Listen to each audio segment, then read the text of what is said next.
তো আমরা এবার জামাটাই ভরবো খড়গুলো। আমাদের মিস্ত্রি মাথাটা কিনে নিয়েছে, দেখুন আমাদের যেটা রাবণ বলে,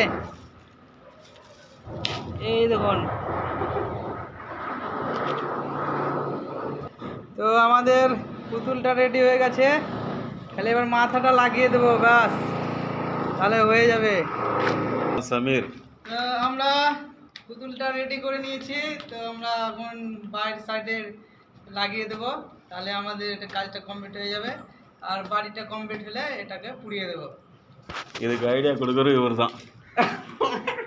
இவர் தான் ஐடியா கொடுப்பார். তিনি আমাদের বানিয়েছে।